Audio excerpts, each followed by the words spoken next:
by in early 40s of his, he started the Infinity Foundation and really immersed himself in the study of the Dharmic tradition and putting 8, 10, 12, 14 hours of work in really deeply getting a grasp of all the intricacies and complexities of the field, and has done enormous amount of not only supporting various projects but his own scholarly work. Rajiv has been keen on bringing about a change in the terms of discourse. He stands for a contemplative intellectualism leading to a game change. He has put many of the scholars in the academy whose entire Dharmic stance used to go unchallenged, like Wendy Doniger, on a defense. His series of dialogue with leftist academicians like Vijay Prasad in Outlook magazine has been quite noteworthy. At times, his use of business or corporate idiom are evocative. Thus, he draws parallels between a local franchise of McDonald's in India not being treated as a minority entity, but as a part of a powerful global multinational enterprise. Similarly, an evangelical church operating in a tribal area of India need not be treated as a minority institution with all the attendant privileges currently being conferred by the Indian state, but as a branch office of an international powerful strategic religious enterprise. So which is a very interesting way of looking at the minority-majority issue in the Indian context. He is currently involved in writing a series of books summarizing his intense study of the last over a decade of time on a range of civilizational themes which are extensively researched and civilizationally conceptualized and have a great potential to become thought-provoking, groundbreaking, and history-making type of pioneering scholarship. A couple of books I had a chance to recently review, and I was quite impressed and struck by the sheer depth and the breadth of his writings. In a nutshell, what are some of the salient features of Rajiv's intellectual work? His central vision shows upon or draws upon the core principles of Dharma tradition to provide fresh approach to engagement and perspectives on current conflicts between competing civilizational paradigms and worldviews. Thus, he wishes to define and develop a level playing field of encounter between East and West, a Kurukshetra. Kurukshetra is an analogy drawn from the Indian epic Mahabharata, is conventionally translated to mean a military battlefield. However, Rajiv expands the idea to mean an intellectual battlefield, that he has been striving first at his own deep inquiry about the differences and similarities, and then a productive engagement and encounter between Dharma and the other prevailing paradigms, including the West and the Judeo-Christian tradition. Rajiv argues that up till now, the exchange between Dharma and the West has been stultified by unproductive attitude and assumption on both sides. Thus, on the Western side, there has been an assumption that each paradigm ought to be universal and that all other points of view and other societies be mapped on a set of categories that emerge primarily from the Western synthesis of classical Greek philosophy and Abrahamic religions. And whatever resists to this process tends to evoke great anxiety and even violence.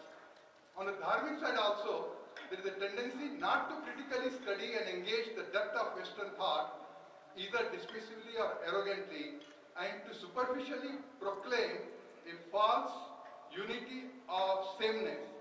Rajiv proposes new principles for multi-civilizational encounter. I would like to quickly conclude. In closing on the present topic of decolonizing the Indic studies, I will just share two thoughts. Any country under foreign rule has to achieve independence at two important levels, outer and inner. The outer will consist of political, economic emancipation. The inner, obviously more foundational and central, consists of psychological, spiritual and civilizational decolonizing. I will see the current conference as one important such vitally needed step towards completion of this process. in my, so I'll just make one concluding para. In my understanding of Rajiv, what also struck me is he would not only talk about the process of decolonizing from the influence of well-known historical figures such as Max Muller, William Moore and Lord Macaulay, but how in many subtle and disguised ways, even many contemporary scholars continue to participate either deliberately or inadvertently the colonizing of civilization and mind. I will ask Rajiv to share his thoughts.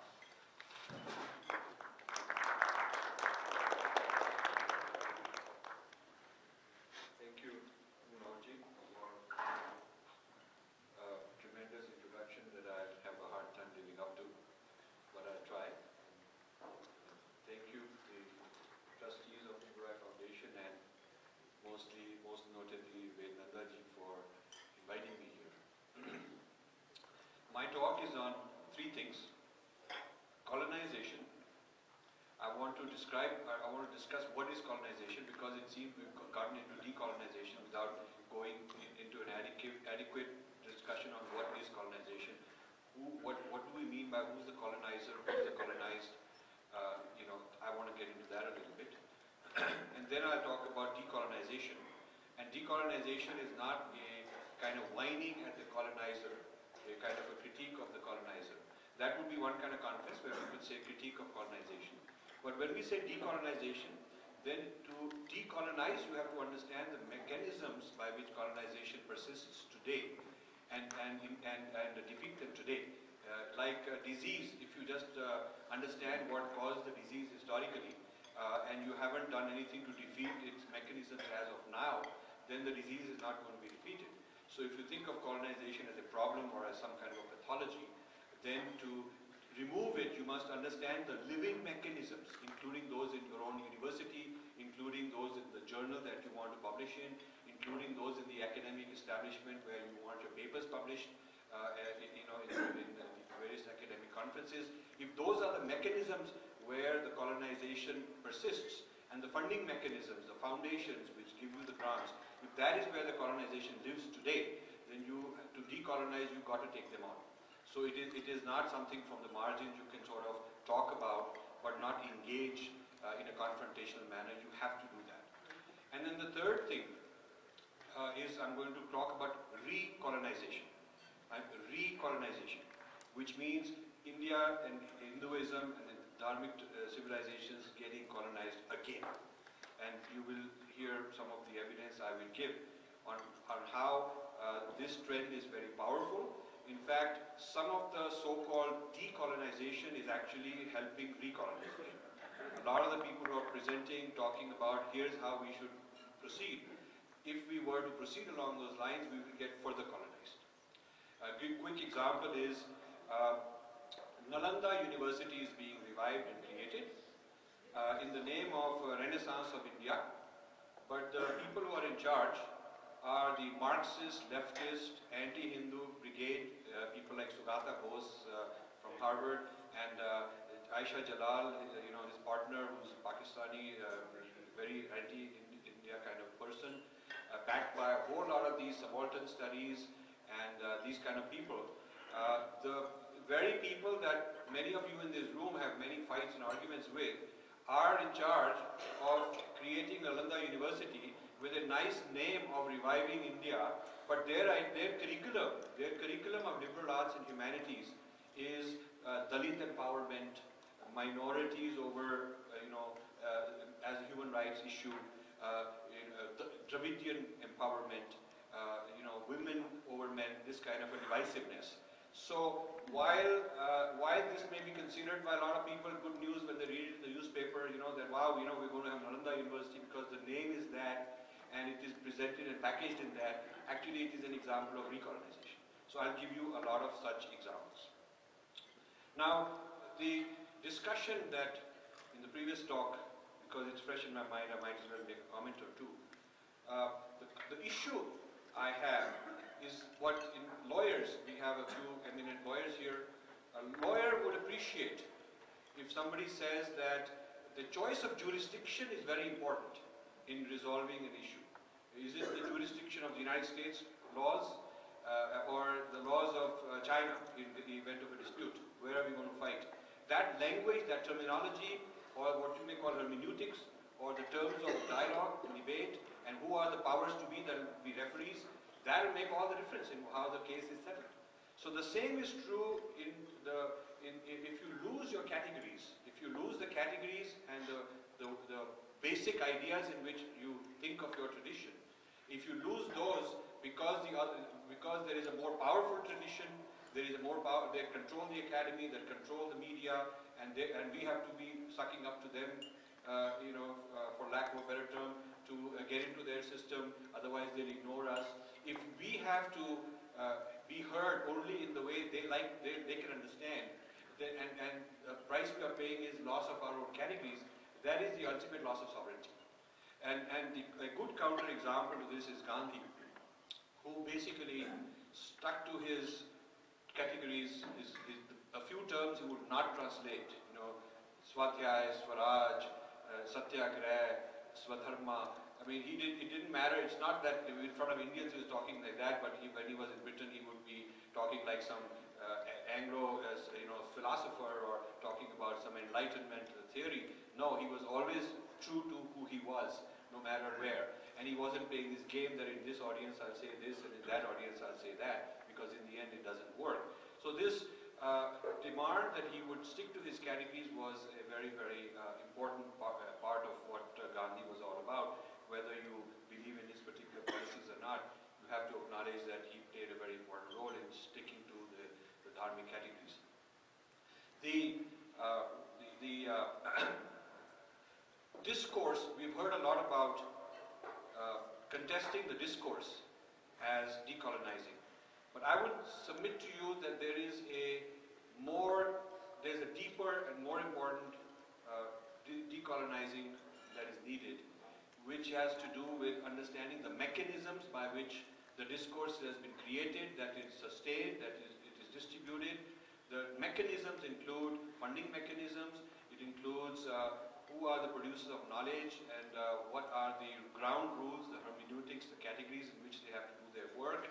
How is this transmitted to media and to education systems and policymakers? This whole mechanism itself has to be encountered, has to be confronted.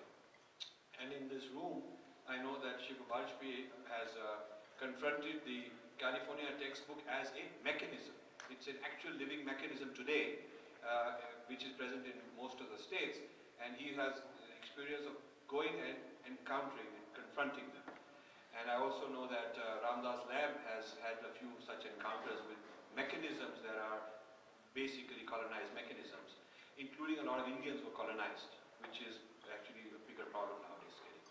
So if you haven't done that, and if you are sort of criticizing either criticizing dead scholars. It's easy to criticize dead scholars. You can criticize the 19th century colonialists because they're not going to come back and haunt you. It's more difficult to criticize the living scholar in Chicago or in Harvard or in wherever they are, because they're going to affect your career.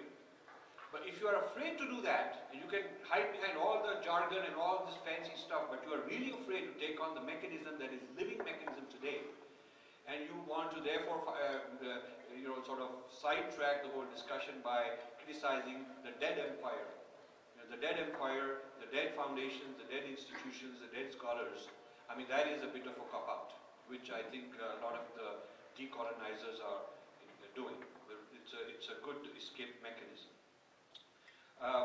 There's also a tendency to criticize by being in a manner that is so abstract that hardly anybody will understand it. And you hope that the person who's spoken understands it. And in a sense it's irrelevant. It's irrelevant because it doesn't have the direct hit. It is not direct enough, and it's not actionable, and it's too abstract. There is another problem in the academy, that there are taboos of what you cannot say in the academy, what you cannot say.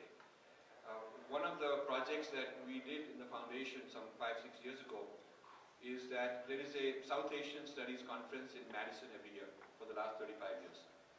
So we approached them and said, we'd like to get all your proceedings. So they thought it was very unusual because nobody has asked for all the proceedings. Usually you ask for 1 or 2 years. So they said, why do you need all the proceedings? All the years. So we said, well, we want to go through them, analyze them, and write a report. And they were very reluctant to sell, although their website said for so many dollars you can buy a particular year's proceedings. So we managed through indirect means to gather 33 years of proceedings out of 35. And then I hired some students from Princeton University to scan all these. Each year has got 400, 500, 600 papers, so it's a lot of paper, suitcases full of paper. Scan all that and make a searchable database so we could look for patterns. And we produced an analysis which we've never published on what cannot be said in the academy. For example, if you take a category of problems facing women in South Asian studies, about 95% of the examples are Hindu. Hardly ever an Islamic case study of women's problems, as though Islamic women don't have problems in Islamic society. And mind you, this is South Asian studies, so it includes Pakistan, Afghanistan, Bangladesh. And even after 9/11, hardly any analysis of the plight of women in Taliban. There are topics that are off limit. You can't introduce those topics because the people who are in charge of that mechanism, they have a certain ideological framework. There are some sacred things you can't touch. And so this is an example of that. We also did a study of how at Harvard, India and China compare. This is another thing that nobody has done. I had an opportunity to meet some of the big shots in Harvard who were raising tons of millions of dollars from Indian donors. So I was invited by one of them to ask to be present. And sometimes you have to be a spoiler because that is an honest function you have to do. So I asked these people that, have you looked at the way Harvard studies India before you donate all this money for India studies? Have you looked at how Harvard studies India versus how it studies China? And none of them had thought about it, and the guys who were promoting South Asian studies had not thought about it. So I presented to them a few highlights. China studies is not, excludes, I'm not talking about extracurricular talks in the evening where some activists may come and all that, but I'm talking in the actual curriculum. They talk about their high culture, they talk about their ancient plate history, they talk about their industry, all of that stuff. They do not talk about controversial issues like Tibet and human rights violations in the actual curriculum itself. In India, that is the dominant discourse. The dominant discourse in the South Asian studies has been on the human rights nightmare that India is. So when I showed this to a group of visitors who were, this is about many years ago, who were representing a major industrialist that was supposed to give them a $25 million check. So he said, I'm going to go back and say, don't give them even $1. So of course I got the blame for being a spoiler. But I challenge the Harvard guys that you should compare India and China, how you're treating, how much criticism, how much what you're doing. And the China studies all the time. The Chinese ambassador is a great guy, and the Chinese government people come. And the reason China studies managed to remain under their control is they control the visas of Western scholars. Very carefully they control the visas. And if you're blacklisted, no way. And India not only is pretty open, which I prefer that, but also India thinks that being the object of study is a compliment for us. That if somebody's studying us, it's good news. The more we get studied, the better. Without looking at what exactly they're studying, what exactly is their agenda, what is their output, and how they're using it, there's nobody in the Indian government who's bothered, no analysis of how we have been studied over time, and how are we being studied now, and what is its implication to the nation. Nothing like that. I also did a project to review 50 years of Ford Foundation in India, which I think is an instrument of colonization, of how it is studied, what kind of grants it gives, and what kind of human rights empowerments in the rural areas it's creating. So I went to their office in Delhi, right next to the India International Center, and big, huge walls, tough to get in and all that, but I knew some people, and I said, I'd like to see a library where you have all your reports. Usually, you know, if you are a sponsor of research, you have a room where you kept all your output. And they said, we got no such thing. So I was surprised. I thought maybe I need special permission. I have to be an important guy. So I got some important people to make some phone calls for me. And they came back and said that this is actually true, that in India, Ford Foundation does not keep copies of its reports on India, which is very strange, that these reports are done and they have put over $1 billion of grants in India, Ford Foundation. And they very proudly list how much money they're doing and whatnot. But where's the output? I mean, you've got to evaluate them not based on some their own self-advertising, but some independent people have to be able to come and evaluate what they produced. So finally I got through people in New York and various other places, bits here and there of some examples and some idea of the patterns of their grant making. And based on that, I've done some evaluation and I concluded that Ford Foundation is not transparent because it is not open to scrutiny, and the Indian government and Indian thinkers and scholars have had no interest. I was the first guy who even wanted to see all this stuff. Nobody else thought it was even interesting to go to this biggest foundation that operates in India and find out, well, what do you do, and what have you concluded about our country, and what can we understand it, and can we critique it? So these are some of the issues that I am concerned about and I study. A question on what is colonization? People have assumed that colonization is what sort of British did in India, and the assumption is that there is a kind of an original Indian state, and then the British came and contaminated it by inserting some colonial things, and the decolonization therefore means we get rid of that. I think this issue itself has to be discussed, whether it is as simple as that. I mean, I claim that Islamic colonization is a very serious kind of colonization. During the Mughal time, Persian was imposed as the court language. It was, there was a huge impact on the thinking of Hindus in India.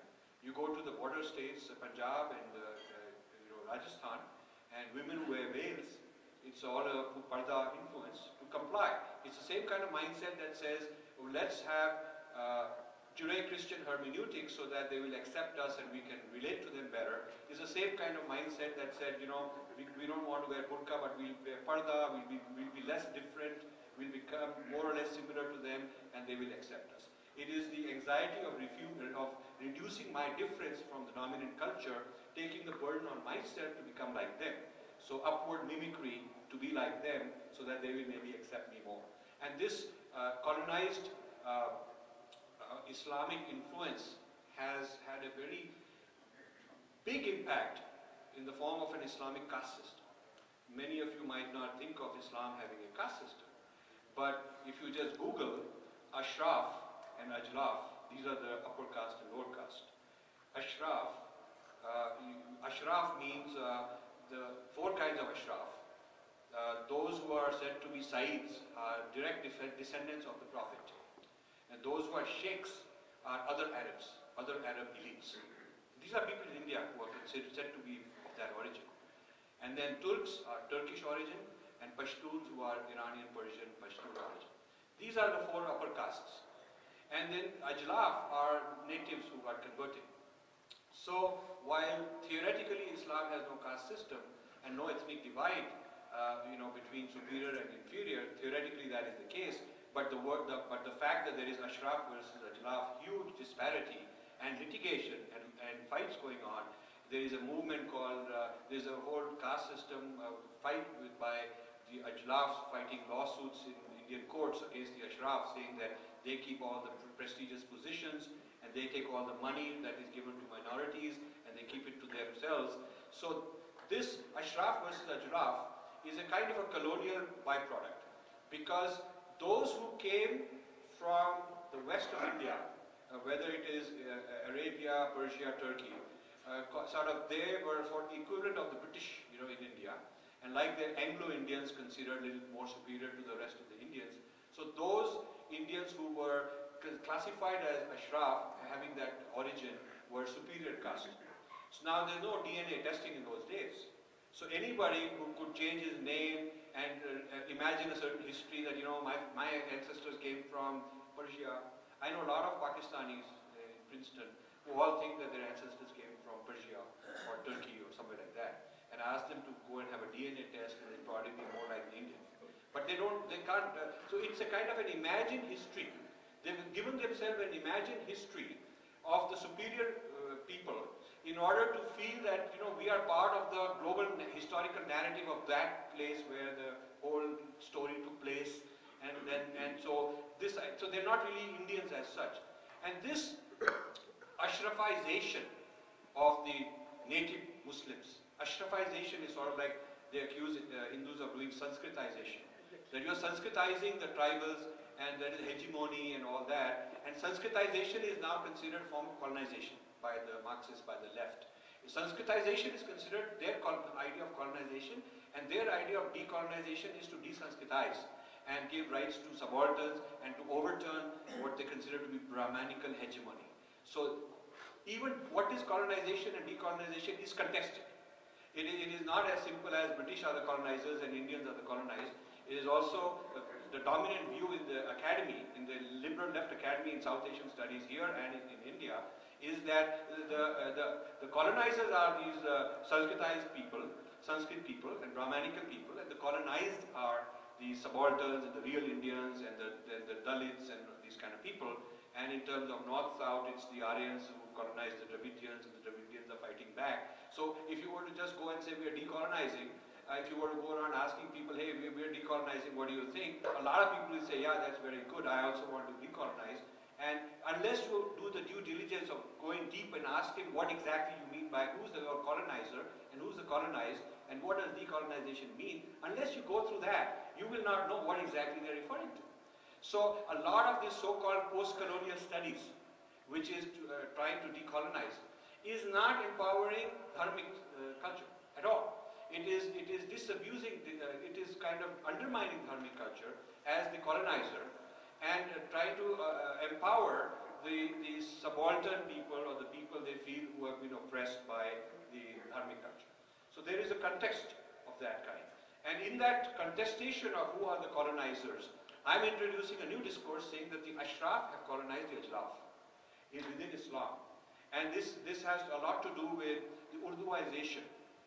In Kerala, until recently, I mean, people of my age will tell you that they grew up in a Malayali school. Muslims will say that we are first Malayali and then we are Muslim.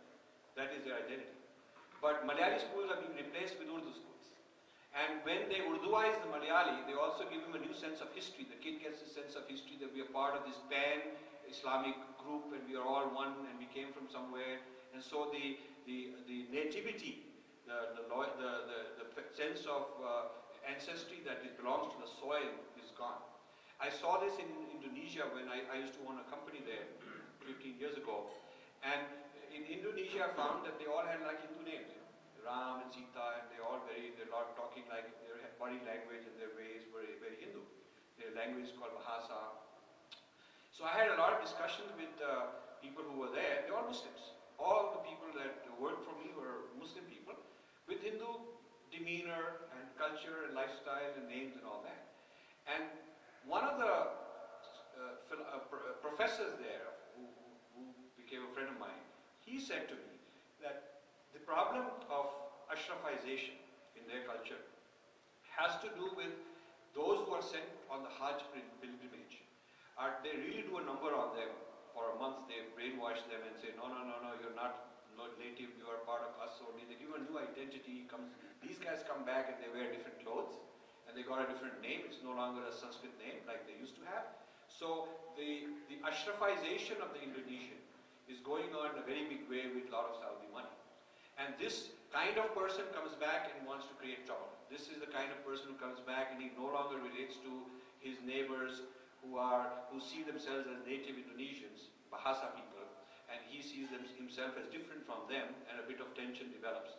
So this is not, the tensions in India which have not been studied is the colonial tension of Ashraf versus Ajlaf within the Islamic community. This is something that our people have just not paid much attention to. I would also say another dimension in understanding colonization in India is regional. The Punjab experience is different from Bengal experience, the Maharashtra experience is different, Tamil Nadu is different. So you find that the colonial history of how a region got colonized, who were the people who colonized, and what was the exact impact, how deep was that impact, needs to be studied on a regional level. So even the decolonization is not a sort of a generic, one for everybody. It's a very specific kind of decolonization depending on the effect that each place had. One of the issues that faces the academic people wanting to decolonize, which and I feel that they will not be able to decolonize. I don't think the academic people in the humanities, those who are like Balram Singh and Subhash Kak, not in the humanities, they can say anything they want and do whatever they want. They can be very courageous. But those who are in the humanities, with a few rare exceptions, like the couple of examples I gave, where Ramdas says he doesn't mind, he'll stand up and take whatever he comes, but that's very rare. And I know Professor Mandir has been doing that for Sikhism and taking a lot of heat. But by and large, most people are not going to be successful. It'll be nice talk, it'll be nice fashionable thing to say, go to some gathering and give a talk and feel very good, we're doing this now, decolonization. It's kind of nice thing to say. But I feel that it is not a likely outcome given the demeanor and given the amount by which they colonized already. Because to make it into the academy, you go through a process of complicity and compliance for so long that you become kind of colonized, and you are obliged to this very system that you're supposed to undermine, but you become part of it. Sort of like what the British did very successfully with a lot of Indians. That kind of a mindset continues. Recently, my friend Dr. Shinde, in a visit to some academic people in the humanities, made an interesting observation to me, saying that, I came across a lot of good scholars who are good dharmic people in the humanities, and they said, we are not supposed to be political or activists. This is the comment. We're not supposed to be political or activists. Now, this is a very good way to diffuse the potential of protest. So I pointed out that, recently, when the Ayodhya judgment came out from the High Court, Ramila Thapar wrote a very political and a very activist piece. And she's a great scholar, big name scholar. And when the California textbook thing was going on, 150 well-established academic scholars wrote a very, very, very political activist intervention talking about all kinds of political things. And when this Ekal Vidyalaya was attacked because it was having success in counteracting missionary activity in the tribes, and they couldn't stand it that now Hindus got their own school in the tribes to compete against the Christian missionary schools. So the whole left wing, led by Vijay Prasad, whom I then had a big debate with, they came up with this big attack. It was supported by hundreds of South Asian scholars. So I don't really accept this as a valid position that, we the scholars, we can't be activists, oh no, we can't be the activists. I take it as a cop-out. Because when it's time to attack Hinduism, then a whole lot of scholars are lined up very publicly. Malhotra has been writing many, many books attacking all these Hindu things, and I have the distinction of of a whole chapter being devoted on me in one of her books. So they have no qualms about this activism and politicizing their position in the academy. But somehow Hindus have been told that you stay below the glass ceiling and you kind of behave yourself and you believe that nobody will notice you and you quietly live your days and you keep writing your articles and show up in your resume and we'll include you in this committee and your article will show up in that journal and don't make trouble. So this business of don't make trouble, kind of, I call it domestication. The system is very good at domesticating the threat. You take this threatening thing and you domesticate it into a pet. And this pet, the Indian or Hindu scholar, as a pet in the academy, a kind of non-threatening, he's kind of quaint, he's cute, he'll do some treats when you give him some, he'll do some tricks for you, he knows his limits, and he's always looking up to the master.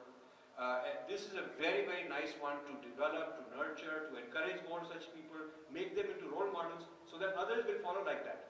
and build them up and say, okay, this is the good guy, he should be called for a talk, we'll give him a seminar, we'll invite him because he's a good one, you know, because we want to set a good example. So I think that we've gone too far down this path, and I'm not convinced that we can change things fast enough. This is all about remaining below the radar. This is all about making sure that you are irrelevant and you cannot be strong enough to change the game. My question to people is, are you in the business of changing the game or just writing another paper? A good friend of mine in LA, he's a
whatever the history was between them.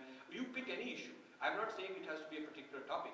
On any issue of India or Indian civilization or dharma, have you made an impact such that you can say that is my signature with which I'm leaving the academy, that's the impact I've made.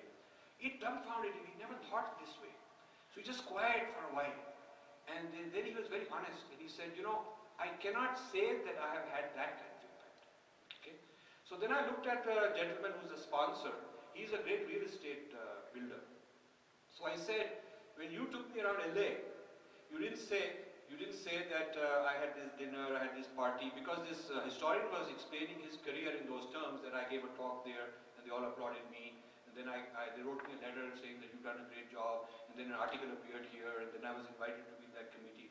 While he had done all those things, at the end of the day, there was not a single game-changing discourse because of him. So what I'd ask this real estate gentleman is that your career in real estate, you would not describe in terms of I had a meeting with the mayor and I had a meeting with this engineering company. You would drove me around saying that building I made, that big plaza I did, that big thing developed I did. So it is the concrete output which you are showing me as the consequence of your career. So that's the consequence I want to see in the academic guy that you've sponsored. And so while the method of being very nice is a good method, but I'd like to see some results. So that impact, game-changing, I did not see. So I see this a whole lot of domestication I talked about, and there is a blacklisting system that if you are really a troublemaker who speaks out loudly, you'll get blacklisted. And then you will not be invited. In fact, even if you are a major contributor, and even if you've done very original work, even something on decolonizing, for example, and if there's a conference like that going on, you will not be invited because it will look bad to have association with you in public. But privately, it will be like, you know, you're a really important guy, we like you and this and that. I know Shiv Bhajpai, what he's laughing because he relate to this. This is the game, how it is played. And our people are colonized when they become complicit and compliant with this kind of a demand which is being made, rather than being able to say that, look, I made my own evaluations. So then let's come to the question of adhikar. And this is an important issue that needs to be discussed. Who has adhikar to speak for dharma. In our tradition, the adhikar is nothing to do with a Western style degree or a Western accreditation that you are qualified. In our tradition, the guru who has achieved an embodied experience and is not required to recite the fact that he has some theoretical knowledge or that he has passed got a diploma from some place to have adhikar. He is the guy who's got adhikar because he has embodied this experience. So there is a big difference between the text-based traditions where hermeneutics and all these different approaches to studying that we mentioned in Rita's very, very nice talk. All these are approaches to what I call disembodied path of advancement, which has to do with text. So you study text, you study history of dead people, dead long things that happened thousands or hundreds of years ago. You study them and you master them and you interpret them, and that's something anybody can do without any experience per se. That is one approach, and that is the Abrahamic approach, because it fits into the Abrahamic worldview of the infinite gap of man and God, which is only bridged once or a few times through prophets, and you have to study that history. The other view which we come from is that the ultimate knowledge is accessible in the embodied state. And the person who has experienced an embodied state is the one who has the adhikar. So this kind of adhikar is not based on a kind of an intellectual study alone. So once I was in a discussion at Princeton University, they were in the 1990s, they were looking for funds for Indian religions, chairs. So they were telling me how they have this standard of certain credentials have to be met for the person to be brought in. So the person who is not credentialed according to the academy, no matter how much experience he has, is not qualified. So ask them, what if you had a chair on Buddhism and Buddha walked in and he doesn't have credentials? What would you do? Now, I thought they will think for a while, but very quickly they said, be rejected. Very, very quickly. So I said, what about Jesus Christ who applied for a job in Christianity? And he doesn't have any credentials. They said, be rejected. He cannot be teaching this. So this is a very serious issue. It is not a political issue that you can change. It's a theological, metaphysical issue of two civilizations having a very different metaphysical view on what constitutes authority. So when you prevent a person from being included in the discourse on grounds that he doesn't have the Western credentials, you're colonized. Because you are submitting yourself to that particular criteria of what constitutes authority. Yeah. So I have a lot more I can talk about. I'm writing a book on the colonization of the Dravidian identity and the Dalit identity in India and their Christianization. And Dr. Shinde has seen that. It's a big 600-page book. It should come out in January. There is a further colonization of the Munda tribes.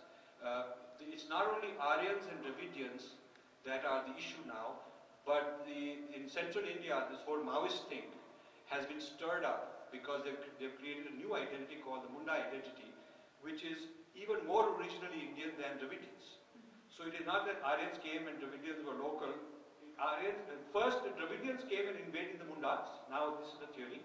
The Mundas were the only original Indians. The Dravidians came from somewhere and invaded the Mundas. And then Aryans came and invaded both of them. So now the bad guys are both Aryans and also Dravidians. It's the Mundas who have to be empowered with their history, with their philosophy, with their theology, all of that. And this is kind of colonization which is right now very deep, and Harvard has a big program, funded partly by the government also, to do this Munda type studies and show a different original thing. I'll conclude by just saying that last night or the night before, Subhash made a very interesting comment that now things will change because we have a lot of very rich Indians and they believe in India, and so we will get funding. And I think this is a common view, which we all hope is the case. My feeling is this: the India that this new wealth people want consists of pop culture, which is Bollywood, cricket, Shah Rukh Khan, Bhangra, nice pageantry party, this kind of thing. what postmodernists would say is all kind of blend, and we're all, everybody, no boundaries, all that stuff, is pop culture. India is doing very well in that department. And the second thing is secular materialism, the wealth creation, the stock market, the Sensex values, the GDP 10% growing, all that kind of stuff. These two comprise their idea of India, and they are funding that idea of India for sure. But a layer deeper than that, which is classical Indian civilization, they either don't know about, they don't want to know about, they think it may be irrelevant, they may even think, many of them think it's a problem, we have to get rid of that because that is primitive, that has caused us all these poverties. They bought into the colonial discourse. So when I go around talking to such people, and I know a lot of them very personally, they are very reluctant to put their serious money into that deepest level of Indian civilization. So with that I'll conclude, and we can discuss more with questions. Thank you very much.